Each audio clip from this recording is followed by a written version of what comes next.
Good evening, everyone. So, our topic to discuss together with my partner, Me Peranum, is which is the Japanese occupation of Moroland and its aftermath, in Module 11. Our objective is at the end of the module, the students should be able to answer the following questions. First, what was the condition of Moroland during the Japanese occupation? Second, what were the people's reaction to the Japanese occupation? And third, what was the impact of Japanese occupation on Moroland and its people? But before we proceed to our discussion, let me clarify something about the Japanese occupation of Moroland and its aftermath. So when we talk about Moroland, it is not only talk about the one place, but mostly ang Moroland is mostly ang people na naga-live sa isa ka lugar is mga Moros and Lumans, especially kanang halimbawa kanang Cotabato City, Lanao, Sultan Kudarat, Tawi-Tawi, Bukidnon, which is matawag na to siya mga Moroland here in the Philippines. So in 1941, the existence of Commonwealth government would be interrupted by the outbreak of World War II.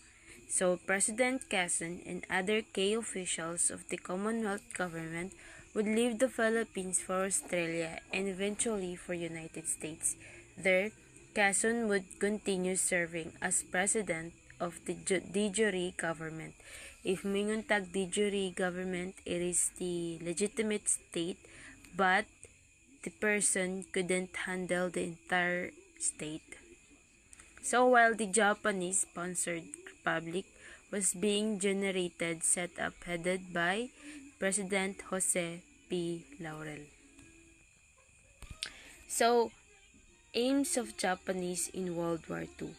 So, aim to build an empire and expand into Asia, expressed in the slogan, Asia for the Asians. So, which means Asia for the Asians is mostly ang ginatumong sa ilahang pagsakop sa toa is to expand their territory and their place para mas dali jud siya mas makuha nilag dali. So, our first question is all about what was the condition of Moroland during the Japanese occupation. First, start in Davao and Hulu in December 1941. Ang nagsugod og sakop ang Japanese is from Davao and Hulu in December 1941. So, 4 months later, then on April, Cotabato and Lanao also invaded. So, that is why first nila na gisakop ang ang Davao and Hulu is which is the December Eve, yes, Christmas sa mga Christians. So, dito nagtatag og mga guerrilla movement composed of Muslim and Christians volunteers joined hands together with Japanese invasion.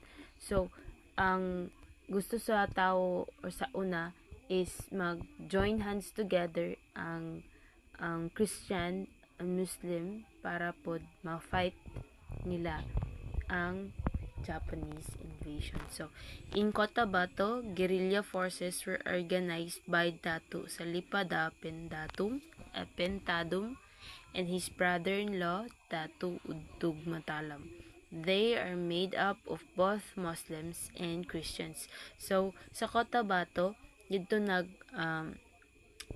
namuno di ay ang si Dato Salipada ug si Pentadum, and together with his brother-in-law which is the Dato Udtog Matalam. So, mo dito ang combination sa mostly isa sa ilaha is Muslims, then isa po sila is Christians. So, in Sulupod, The guerrilla set up a rudimentary government that provides supplies and printed emergency money dito sa Sulu. While kaganina is about Cotabato. Then karon is in Lanao, there was Free Lanao Civil Government which exercise greater authority over more people and territory.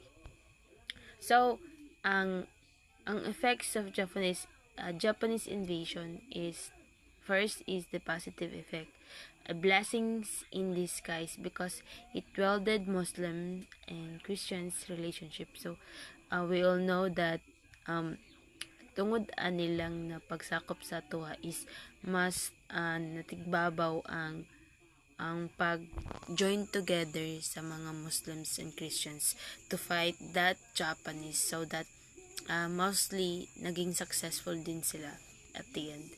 So, ang negative effect lang kay through brutality and terrorism in order to the people become obedient. So, ang negative effect lang good na gibuhat sa Japanese is gipaagi nila sa brutality o terrorism kanang pagpatay o pagdakip para ang tawo man gyud mosunod sa ilaha.